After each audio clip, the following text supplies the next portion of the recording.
Warahmatullahi wabarakatuh. Kembali lagi pada mata kuliah Etika Bisnis Islam. Nah, pada kesempatan ini saya akan membahas pertemuan yang lalu, di mana dalam mata kuliah Etika Bisnis Islam ini atau Islamic Business Ethic itu ada 3 kelas, dan yang presentasi sebenarnya ada 3, harusnya ada 3 materi, tapi karena kelas A tidak presentasi maka adanya cuma tinggal kelas B sama kelas C. Nah, yang diskusinya aktif itu hanya kelas B, yang kelas C itu tidak ada yang bertanya sama sekali. Jadi yaitu sangat sayangkan kesempatan untuk menggali keilmuannya dan mendapatkan nilai yang juga rendah. Tapi tidak apa-apa. Lanjut. Jadi sebelum saya mulai, sebelum saya membahas tentang materi ini, saya akan memberikan sedikit pengumuman. Yang pertama adalah tugasnya sekarang dikumpulkan melalui ketua kelas. Kenapa tugasnya dikumpulkan melalui ketua kelas? Karena pengalamannya adalah ketika tugasnya itu dilangsung ke saya, kadang ada orang ngasih tugas dia nggak perkenalkan nama, nggak perkenalkan kelompok, tiba-tiba langsung Pak, ini Pak tugasnya Pak gitu. Padahal dia juga kadang nggak masuk di grup WhatsApp, jadi kita mengidentifikasi nih grup mana itu nggak jelas, dan ketumpuk karena yang ngechat mahasiswa ngechat itu banyak, akhirnya ketumpuk-tumpuk dan lain sebagainya. Oleh sebab itu nanti yang handle ketua kelas, jadi setiap hari Sabtu nanti kelas harus nagih yang presentasi, nanti dikasihkan ke grup yang ketua kelas itu biar nanti bisa saya submit ke psikologinya. Nah, kemudian bagi yang anggotanya tidak aktif bisa diisikan di survei yang ada di psikologi yang sudah saya buat, misalnya tidak aktif, tidak ada kontribusi dan lain sebagainya, bisa kalian lihat sendiri. Dan kemudian untuk presensi sekarang udah mulai absen pertemuan keempat. Jadi pertemuan 1 sampai pertemuan 3 itu adalah simulasi. Karena semuanya saya absen. Jadi saya hitung absen. Jadi tapi kalian udah latihan untuk bagaimana cara absen di psikologi. Jadi nggak ada alasan lagi untuk Pak saya masih nggak tahu cara absennya di mana. Nah, ada banyak yang masih tanya Pak teknisnya perkuliahan gimana Pak, apa namanya Pak ini gimana Pak saya kasihkan ini atau gimana Pak. Padahal sudah jelas di video pertama ada dijelaskan alurnya, tapi yang presentasi ada yang ternyata masih belum nonton video di awal. Yaitu pilihan kalian mau belajar atau enggak, lihat videonya atau enggak, di pilihan kalian.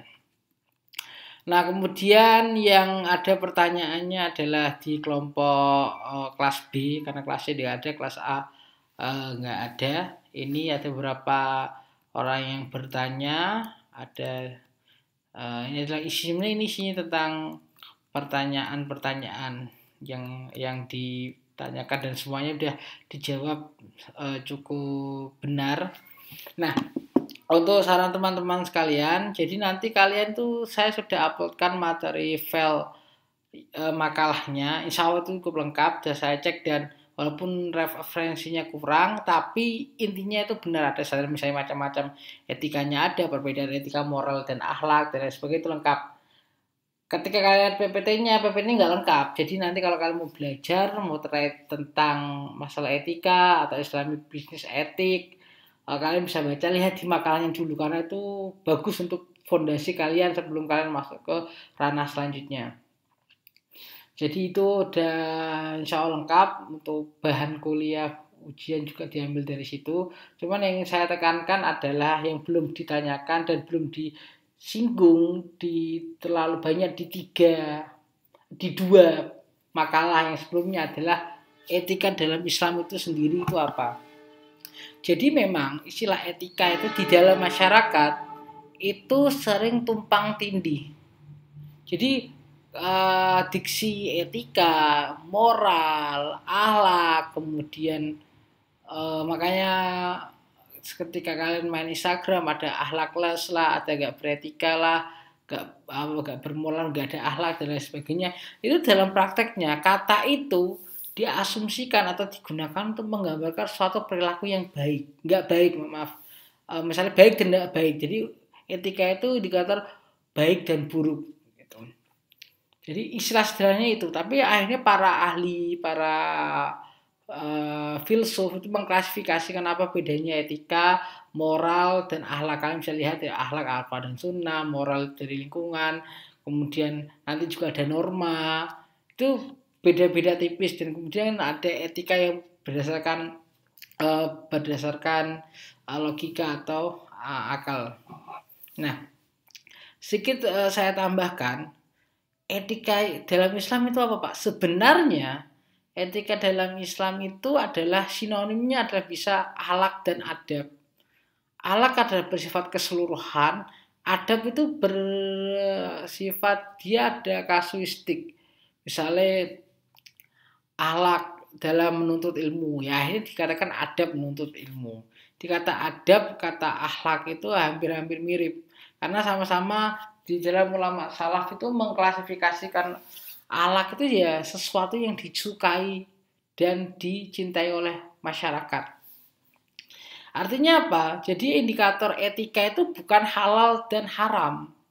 Etika itu bukan halal haram, tapi baik dan buruk. Bisa jadi, ini perhatikan jangan sampai saya keliru.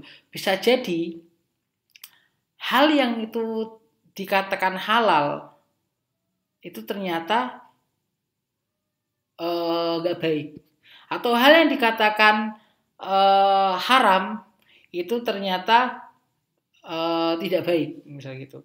Jadi tidak semua yang haram itu tidak semua yang buruk itu adalah haram, dan tidak semua yang baik itu adalah halal. Karena halal haram itu indikatornya adalah Al-Quran dan Sunnah. Kalau baik buruk itu bisa tergantung nanti apakah baik buruk perspektif etika umum ya, bukan etika Islam, ataukah berdasarkan perspektifnya moral, atau berdasarkan perspektifnya baik dan buruk standar masing-masing. Nah, kalau di dalam Islam, misalnya contoh yang sederhana adalah ketika sholat, orang ke masjid, kita sholat hanya cuma pakai sarung saja, pakai daleman yang atas saja, yang penting menutupi aurat, itu sholatnya sah, dan itu secara hal haram itu halal itu. Akan tapi ketika masuk ke ranah etika bermasyarakat, hal itu jadi kurang patut seperti itu. Jadi perlu diperhatikan bahwa tidak semuanya yang haram, tidak semua hal yang buruk itu haram gitu. Ada yang buruk tapi ternyata dia halal. Contoh ketika kalian sholat, kalian pakai seadanya atau pakai kaos lah. Di pondok, misalnya di pondok pesantren, kalian sholat pakai kaos, itu tidak memuliakan masjid.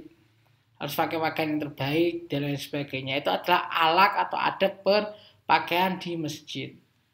Nah, itu yang perlu diketahui bahwasanya di dalam Islam pun itu ada ranah pembahasan etika sendiri atau adab. Adab itu bukan masalah fikih, karena fikih itu akan membahas masalah haram, halal, mubah dan lain sebagainya, apa yang ini boleh, apa yang ini.